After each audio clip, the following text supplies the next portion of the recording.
오늘 말씀 같이 함께 봅니다. 누가복음 2장 42절에서 47절 말씀입니다. 함께 같이 읽어봅니다. 시작. 예수께서 12살 되었을 때에 그들이 절기의 관례를 따라 올라갔다가 그 날들을 마치고 돌아갈 때에 아이 예수는 예루살렘에 머무셨더라. 그 부모는 이를 알지 못하고 동행 중에 있는 줄로 생각하고 하룻길을 간 후 친족과 아는 자 중에서 찾되 만나지 못하매 찾으면서 예루살렘에 돌아갔더니 사흘의 성전에서 만난즉 그가 선생들 중에 앉으사 그들에게 듣기도 하시며 묻기도 하시니 듣는 자가 다 그 지혜와 대답을 놀랍게 여기더라. 아멘. 오늘 말씀 동행하라 라는 말씀인데, 이 동행이라는 거는 우리에게 굉장히 중요한 이야기입니다. 하나님과 동행해야 되고, 그렇죠?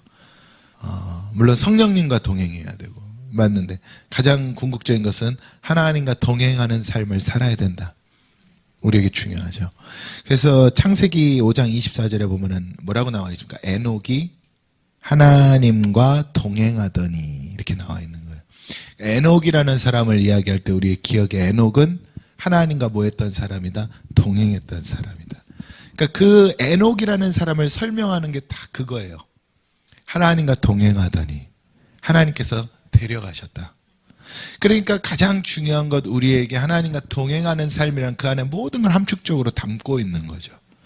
그런데 이 동행이라는 게 결국에는 그 나라를 향하는 것이고, 그리고 구속의 역사를 우리는 하나님과 동행한다 이렇게 말하는 거죠.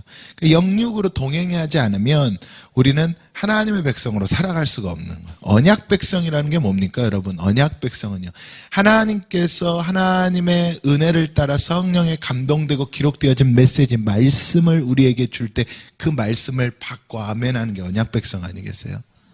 우리에게. 그러니까 이 언약 백성으로 살아가는 자들은 반드시 무엇을 해야 된다? 하나님과 동행해야 된다. 신약으로 이야기하면 누구와 동행하라? 예수와 동행하라. 이제 우리 시대, 성령의 시대니까요. 지금 이야기하면 무엇과 동행하라? 성령과 동행하라. 그렇게 이야기를 하는 거죠. 그래서 구약 과거에서부터 복음서의 시대를 지나 지금 우리에게까지 이 메시지는 동일하게 역사를 하는 겁니다. 동행하라. 우리가 항상 동행해야 됩니다. 예수와 동행해야 됩니다. 예수와 동행해야 되기 때문에 우리가 죄를 안 짓고 살 수는 없겠으나, 우리가 죄의 모습 속에 들어갈 때는 사실은 거룩성이 파괴될 수밖에 없는 거죠.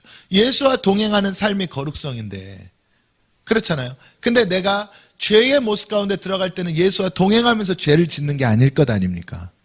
예수와 동행을 못하니까 죄를 짓는 걸 것 아니에요. 그럼 빨리 내가 놓쳤던 손을 다시 붙잡아줘야 된다는 이야기죠.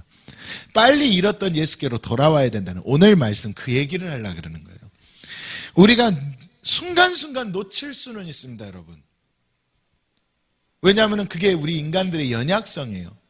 순간순간 놓칠 수 있어요. 넘어질 수도 있고 쓰러질 수도 있고 손 붙잡고 뛰다가 넘어질 수도 있고 할 수 있는 거예요. 그런데 중요한 건 뭐예요? 빨리 돌아와야 된다는 것. 빨리 회복해야 된다는 것. 우리의 모든 신앙은요, 넘어지지 마라가 아닙니다. 넘어질 수 있어도 다시 일어나라예요. 다시 일어나라. 제가 그래서 올해 초에 우리 교회 설교 메시지 신년 부흥성회 때 베데스다에 대한 이야기를 가지고 하면서 뭐라 그랬어요? 내 자리를 들고 일어나라 그랬잖아요. 누워있을 수 있어요. 그 시간이 길었을 수도 있습니다. 근데 예수 만나면 아니에요. 다시 일어나는 거예요. 내가 예수와 함께 동행하다가도 놓칠 수 있습니다. 잠깐 깜빡할 수 있어요. 왜? 우리는 그만큼 무지한 존재거든요. 연약한 존재거든요. 아이를 데리고 가는데 아이가 잘 따라와 그랬는데 가다가 내가 좋아하는 아이스크림이 있고, 내가 좋아하는, 요즘 아이들 뭐 탕후루 좋아한다면서요. 뭐가 있고 하면은 그거 보고 서 있다가 보면 엄마 잊어버려. 잊어버릴 수 있어요. 아이가 보니까. 바로 다시 찾으면 돼. 근데 못 찾으면 문제가 심각해지는 거죠. 못 찾으면 심각해지는 거예요. 그러니까 우리에게도 마찬가지입니다. 내가 신앙생활을 하고 가는 여정은, 여러분, 신앙생활은 장기예요. 장기. 단기가 아닙니다. 쉽게 바꿀 수 있는 게 아니에요. 예수를 믿는 신앙생활이라는 거는 죽는 그 순간까지 가는 겁니다. 우리가. 제가 과거에 이제 목회를 막 시작했을 때 들었던 말씀, 목회는 장기다. 야, 조목사야, 목회는 장기야. 참 그 말씀이요, 저한테는 깊은 울림이 있었어요. 처음에 시작하면 막 열정이 있거든요. 막 열정도 있고 한순간에 뭐가 될 것 같고 막 뭐라도 일으킬 것 같고. 근데요, 여러분, 아니더라고요. 이 예수님과 함께 동행해서 그 나라를 향해 가는 이 발걸음은요, 장기전이에요. 가다 보면은 너무나 힘든 순간도 오고, 가다 보면 또 기쁜 순간도 오고, 또 내가 넘어지는 순간도 오고, 수많은 일들이 계속해서 나와 함께 가는 장기들하는 거예요. 그 길과 여정을 끊임없이 걸어갈 때 내가 누구를 놓치지 않고 가는 거예요? 예수를 놓치지 않고 가는 거예요. 근데 그 장기적인 길을 가다 보니까 중간중간 뭐 할 때가 있더라? 놓칠 때가 있더라. 근데 여러분, 또다시 이 시간에 말하지만, 여러분, 놓치는 거에 낭망자절하지 마십시오. 놓칠 수 있습니다. 그러나 문제는 뭐예요? 바로 다시 찾아야 돼요. 저는 그 은혜가 있기를 바랍니다. 여러분, 오늘 본문이 그런 거예요. 여러분, 오늘 본문이 예수님과 예수님의 가족들과 예수님의 부모님, 아버지, 어머니가 다 유월절이 돼서 예루살렘을 갔어요. 그 당시엔 예루살렘에서 유월절이 되면 아주 크게 예배를 드리니까. 근데 예루살렘에 갔다가 이제 유월절에 이 모든 것들을 마치고 집으로 돌아오는데, 이 예수님의 어머니와 아버지가 예수님이 당연히 따라오는 줄 알고, 왜냐하면 예수님만 있는 게 아니라 형제들도 있고 친척들도 있고, 얼마나 복잡했겠어요. 그 당시에 얼마나 복잡했을까요? 그러니까 같이 가고 있어서 이제 사흘길을 간 거예요. 3일을 가는 동안에 누가 없는 줄을 모른 거예요. 자기 아들 예수님이 없는 줄을 모른 거예요. 3일 길을 가다가 보니까 우리 아들 어디 갔어? 아무리 찾아도 없어요. 그래서 성경은 뭐라고 기록합니까? 다시 3일 길을 되돌아갑니다. 그리고 성전으로 가요. 성전에 가서 이제 예수님을 부랴부랴 찾는데 웬걸요? 그 3일 동안 어머니 아버지를 잃어버렸던 12살의 예수가 거기서 앉아서 너무나 평온하고 너무나 담대하고 너무나 이 은혜로운 모습이었겠죠. 그 모습으로 거기에 모인 수많은 어른들, 가르치는 자들과 이야기하고 오히려 그들을 가르치고 있는 거예요. 성전에서. 얼마나 기가 막혔을까요? 그 부모님이. 그러면서 뭐라 그래요? 아이야. 예수님한테. 성경에 나오는 그대로입니다. 아이야, 너 왜 여기 있었니? 그때 예수님이 이런 말씀을 하시죠. 내가 아버지의 집에 있어야 되는 줄을 왜 모르십니까? 내가 내 아버지의 집에 있어야 되는데. 그때는 성경에 기록되기를 부모님, 어머니는 이 말을 이해하지 못했다 그랬어요. 그러나 마음에 간직은했다 그랬죠. 그러면서 예수님은 자라가는 겁니다. 이게 12살의 예수 그리스도에 대한 이야기고, 복음서에서는 누가복음에만 기록되어 있는 이야기입니다. 이 이야기를 보면 무엇이라고 나오느냐? 동행 중에 있는 줄로 생각했대요. 모든 것들을 마치고 돌아가는데 부모는 이 아이가, 예수님이 동행 중에 있는 줄로 생각했다는 거예요. 근데 사실상 어디에 있었어요? 예루살렘에 남아 있었어. 동행하지 않고 있었다는 뜻이에요. 여러분, 동행 중에 있는 줄로 생각만 하면 안 됩니다. 우리의 모든 신앙의 모습 가운데 어떤 사람도 자기가 예수랑 동행하지 않는다고 생각하는 신앙인은 없을 거예요. 근데 여러분, 내가 예수 그리스도와 동행하는 것은 실제여야지 내가 생각만 하고 마음만 먹고 있다고 되는 게 아닙니다. 꿈만 가지고 있다고 되는 게 아니에요. 그래서 우리가 그러잖아요. 내일부터 해야지. 여러분, 그러면 실패한다 그랬죠, 제가. 내일부터 기도해야지. 내일부터 예배 드려야지. 다음 주부터는 꼭 가야지. 아니요, 지금부터. 그게 마귀의 역사입니다. 끊임없이 못하게 만드는 것. 여러분, 동행을 내가 실패할 수 있다 그랬어요. 놓칠 수 있다 그랬어요. 깨달은 순간 바로 돌아가야 됩니다. 그러니까 만나는 거예요. 어디 갔지? 하고 바로 돌아가야 돼요. 물론 놓치면 내가 지체하게 되고 그 회복하는 시간이 걸리지만, 그럼에도 불구하고 우리는 바로 돌아가야 됩니다. 그것을 가벼이 여기는 순간 우리에게 돌이킬 수 없는 정말로 어려운 상황으로 우리가 들어갈 수도 있다는 거죠. 여러분, 우리는 이 말씀을 오늘 꼭 함께 보면서 제가 이 동행에 대해서 몇 가지를 좀 풀어드릴 텐데, 우리가 예수 그리스도와 동행한다는 게 이런 거구나 라는 것을 우리가 다시 한번 알 수 있었으면 참 좋겠다라는 생각을 합니다. 첫째로요, 그럼 오늘 말씀이 동행하라잖아요. 누구와 동행하라? 예수와 동행하라. 그럼 첫째로 동행할 때 예수와 동행하는 것은 영으로 동행하라는 거예요. 여러분, 육의 동행이 아닙니다. 우리가 예수 그리스도와의 동행은 영으로 동행하라는 거예요. 이게 무슨 말이냐면, 여러분, 신앙생활은 육이에요, 영이에요? 영입니다. 여러분, 절대로 신앙생활은 영입니다. 우리가 신앙생활을 하면서 정말로 제가 소위 말하는, 제가 그렇게 표현을 하지만 영적인 신앙생활을 하는 영적인 사람들의 가장 큰 모습들을 바라보면요, 육체의 문제가 생기는 것들은 사실은 전부 무슨 문제예요? 영적인 문제에서 출발하는 거예요. 육체의 어떤 문제라도 생겨 전부 영적인 문제입니다. 그럼 반대로 이 영적인 문제가 해결이 되면 육체의 문제도 해결이 됩니다. 이게 영적인 사람들의 공통점이고 특징인 거예요. 여러분, 언약 백성들의 특징입니다. 성경에 나와 있는 모든 언약 백성들이 그랬어요.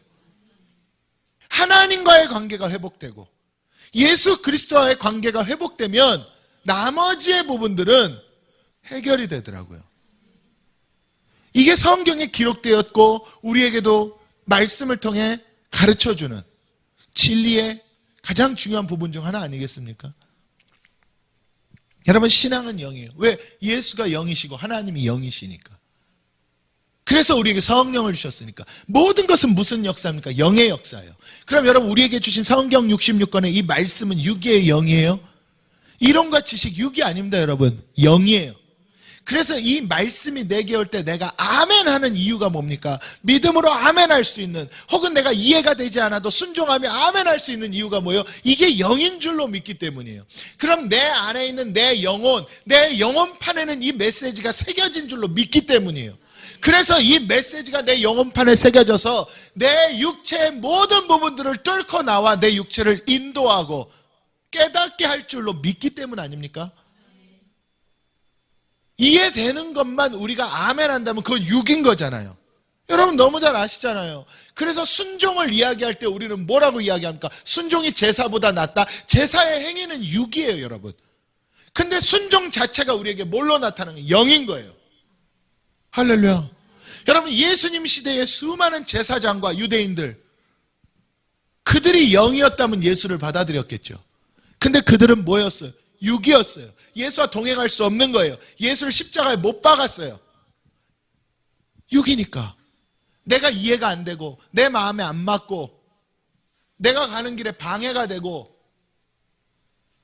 그러니까 지식과 이론을 가지고는 영이 될 수가 없다는 걸 보여줬던 거죠. 그 신앙생활은 여러분 지식과 이론이 아닙니다. 윤리와 도덕이 아닌 거예요. 영이에요. 여러분, 아이 예수 그리스도, 12살의 예수 그리스도, 육으로 보면은요, 누가 필요해요? 부모가 필요하잖아요. 근데 영의 예수는 뭐가 필요가 없었어요? 부모가 필요가 없었어요. 예수 자체가 하나님이잖아요. 그러면 육으로 보면은 예수님에게 부모가 필요하지만 영적으로 보면은 부모에게 누가 필요한 거예요? 그렇지, 예수가 필요한 거였어요. 마리아와 요셉에게 예수가 필요한 거였어요, 영적으로 보면. 근데 육으로 보면은 아이가 엄마 잃고 막 울고, 근데 아니었다는 이야기죠. 반대로 이 예수 그리스도는 부모가 예수를 잃었어. 그러면 이 부모가 예수를 잃으면 안 된다는 이야기예요. 이 영입니다. 예수가 복음이니까. 이해되시죠? 할렐루야. 근데 주님이 뭐라 그러니까? 내가 아버지의 집에 있다 그러잖아요. 아버지의 집. 내 아버지 어디 있었는데? 3일 가 있었는데 예수님이 나는 내 아버지의 집에 있었다 그러죠. 아마 그랬을지 모르겠어요. 요셉하고 마리아가 예수님을 찾았을 때 왜 내가 내 아버지의 집에 있는 줄 몰랐습니까? 그럼 요셉이 마리아를 쳐다보면 뭐라고? 근데 그거는 육이잖아요. 우리가 생각할 때 이해가 안 되죠. 근데 영으로 바라보니까 예수님은 누구예요? 하나님의 아들이야. 할렐루야. 하나님의 아들이야. 이거를 영으로 깨닫지 못하면 이 상황이 납득이 안 되는 것 아닙니까? 부모의 입장에서. 그래서 여러분, 말씀은, 교회는, 예배는 영입니다. 할렐루야. 근데 육으로 그 문제들을, 말씀을 바라보고 교회를 바라보고 목회자를 바라보고 모든 예배를 바라보고 육으로 바라보니까 영이 살아나는 게 아니라 지식이 살아나고 이론이 살아나다 결국에는 무너져 내리는 거예요. 여러분, 율법은, 윤리 도덕은 합리적 판단으로는 우리가 영을 바라볼 수가 없습니다. 제가 항상 이야기하잖아요. 율법과 윤리 도덕으로 바라보는 모든 상황 가운데 잘잘못이 있다니까요. 맞죠? 모든 상황 가운데 잘잘못이 있고 사람과 사람의 관계 가운데도 잘잘못이 있는 거예요. 근데 영으로 바라보면은 다 나를 바꾸기 위한 과정이고 환경들이었던 거죠. 말씀도 마찬가지 아닙니까? 우리가 윤리 도덕이나 율법으로 바라보면 저 말씀은 저 사람에게, 이 말씀은 내게, 이 말씀은 저 사람에게 나뉘어진다니까요. 그런데 영으로 바라보면 어떤 말씀도 내 말씀이 아닌 말씀이 없는 거예요. 그러니까 말씀도요, 영으로 내게 오면 내가 죄인임을 깨닫는다는 말이 맞아요. 말씀이 영으로 와야 내가 죄인임을 깨닫죠. 육으로 오니까 못 깨닫게 되는 거예요. 여러분, 다시 한 번 말하지만 모든 신앙의 부분들은 영입니다. 영이에요. 그래서 이 영적인 문제가 우리에게 굳건해야 우리의 육의 문제들이 어떤 풍파를 맞아도 일어나는 겁니다. 저는 그런 은혜가 있었으면 참 좋겠어요. 여러분, 믿음은 육입니까? 영입니까? 영이에요. 제가 말했잖아요. 세상에서의 믿음도 있고 신앙에서의 믿음도 있다고. 근데 세상에서의 믿음은 깨지는 순간이 생긴다니까요. 세상에서는 100% 믿음이라는 게 있습니까? 없습니까? 없죠. 세상에서는 100% 믿음이 없습니다. 근데 예수 안에서는 뭐가 있어요? 100%의 믿음이 나오는 거예요. 왜? 그 믿음이 내게서 나온 게 아니라 그분으로부터 나왔기 때문에. 그래서 이걸 영이라고 말하는 겁니다. 근데 세상에서의 믿음은 누구에게서 나와요? 내게서 나와야 되잖아요. 그러니까 저 사람이 나를 아무리 신뢰를 주고 믿음을 줬던 사람이라 할지라도 실수 한 번 하면 무너져요? 안 무너져요? 무너지는 거예요.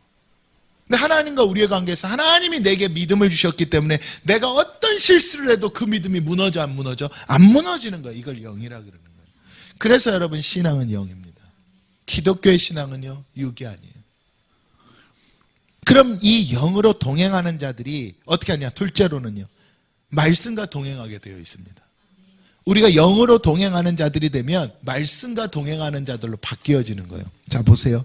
여러분, 말씀은 우리에게 뭘 줍니까? 깨달음을 주죠. 할렐루야. 내가 말씀이 내게 찾아온 말씀 내게 깨달음을 주는 겁니다. 이 깨달음 가운데서 내게 뭐가 일어나? 변화의 역사가 일어나죠. 그러면은 말씀이 내게 온다. 제가 아까 그랬잖아요. 말씀은 누구에게 간다고요? 언약 백성에게 간다니까요.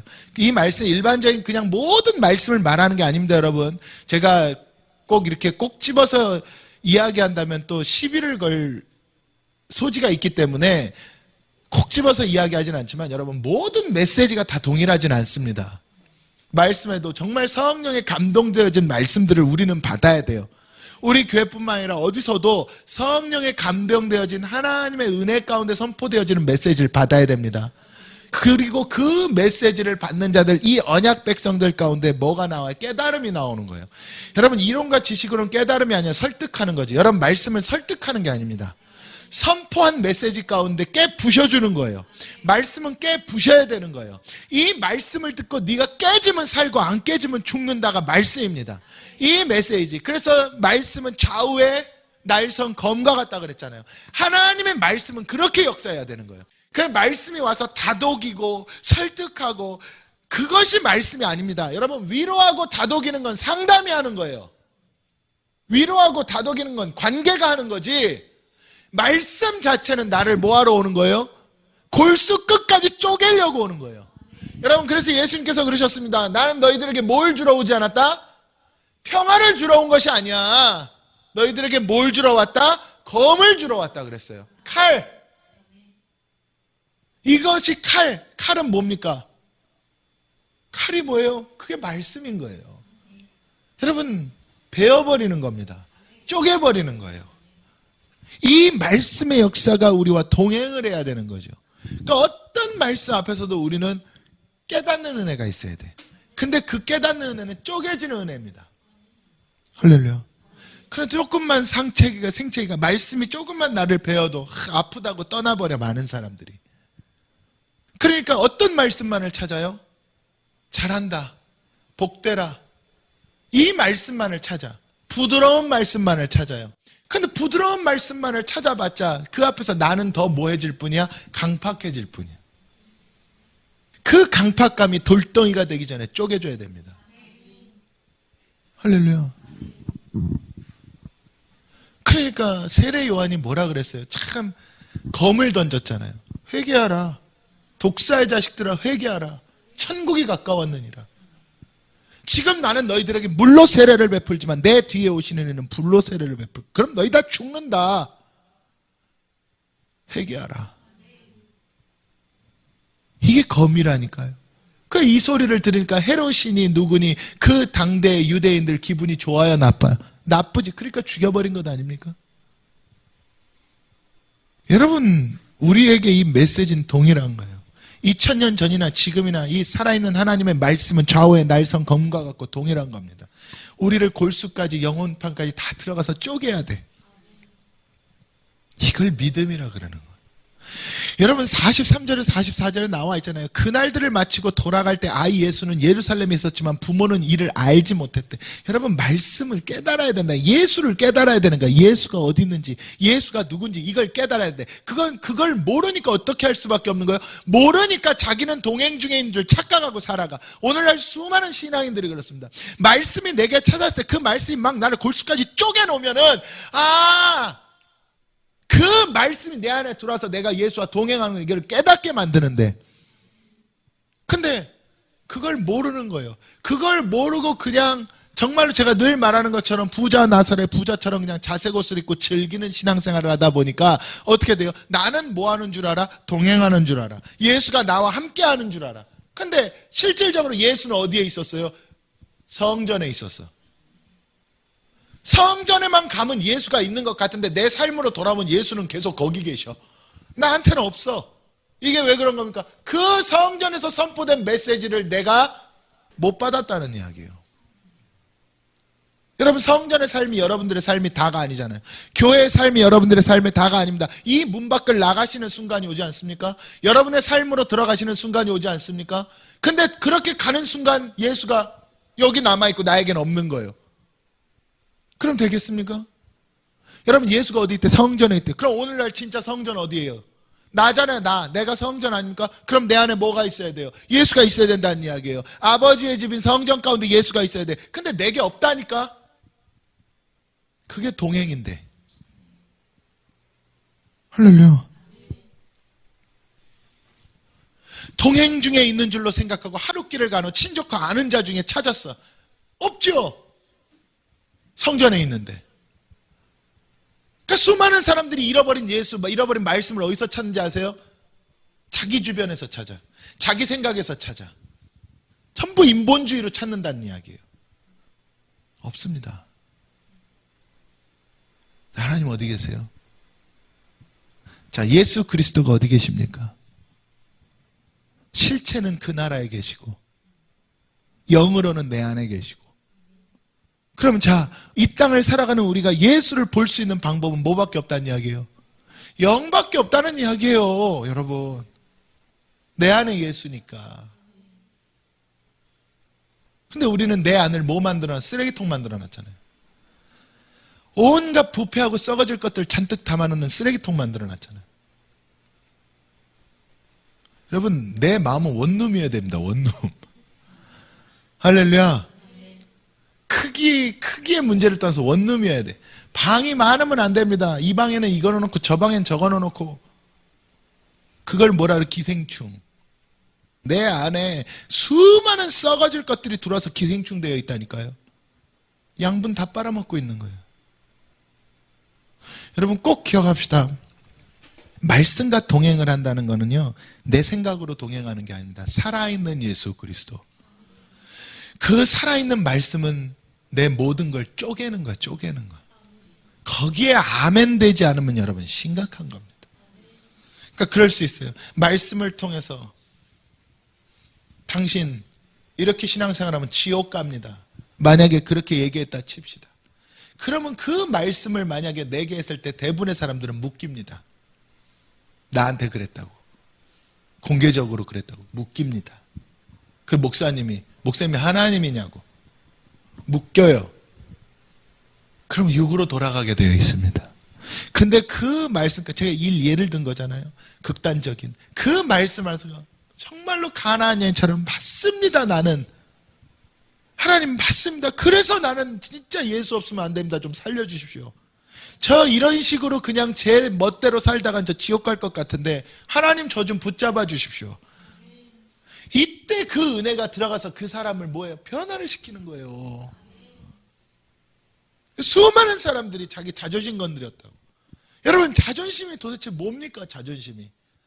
그 알량한 자존심 앞에 여러분 믿음을 팔아버리지 않으시기를 주님의 이름으로 축원합니다. 그 알량한 내 기분 아무것도 아니에요, 여러분. 내가 배신당했다, 내가 배신감 느꼈다, 내가 저런 인간들 실망했다. 그게 뭔데 도대체? 교회에서 내가 저 사람 꼴 보기 싫다. 아니 그게 뭔데 도대체? 그게 내 영혼과 바꿀 수 있습니까?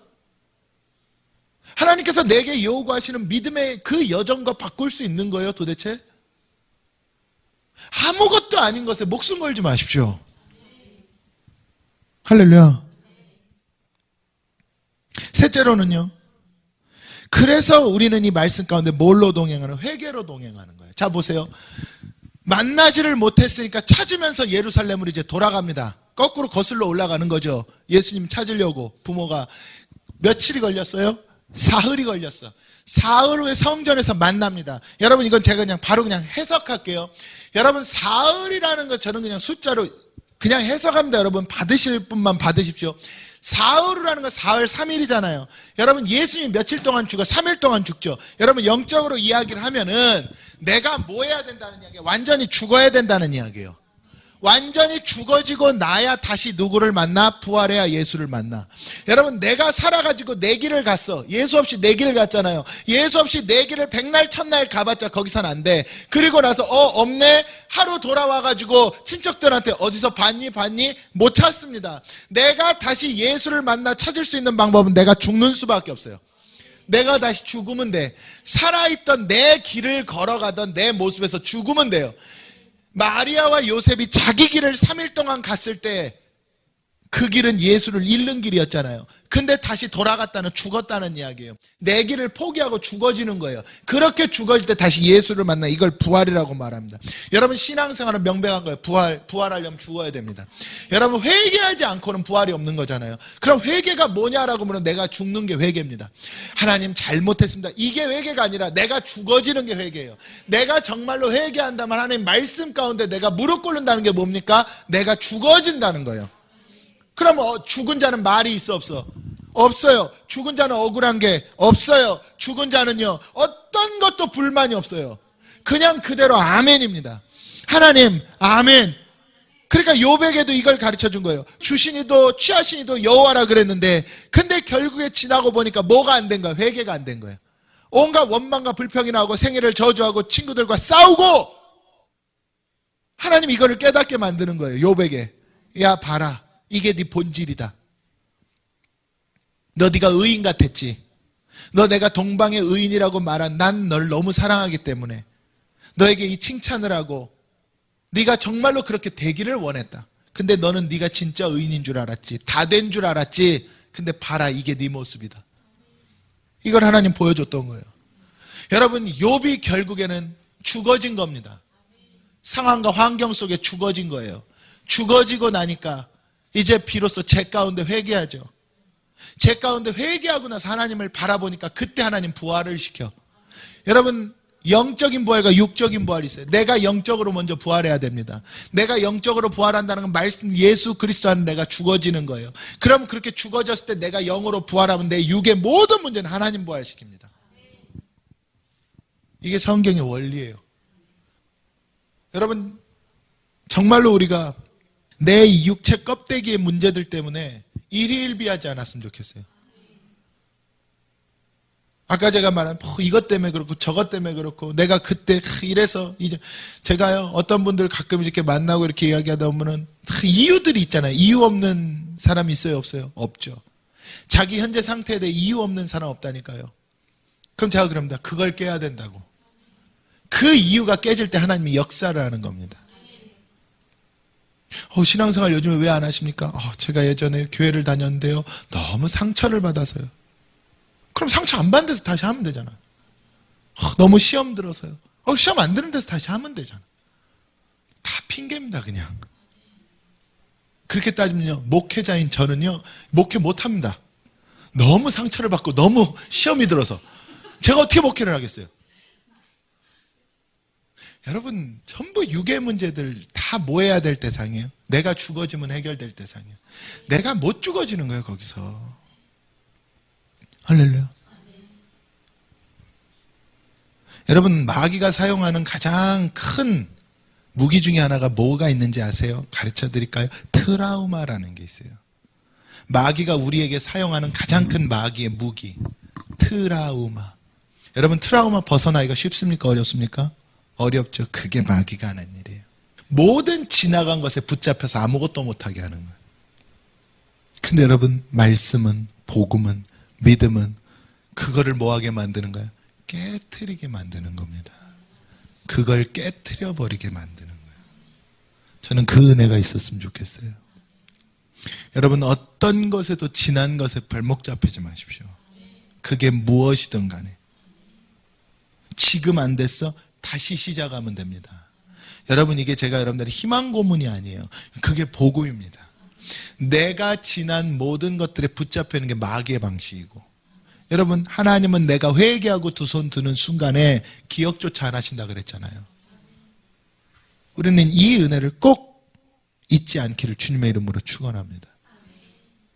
넷째로는요, 우리가 이 동행을 그러면 할 때에 이 모든 것들을 이루어 가려면 능력이 있어야 돼요.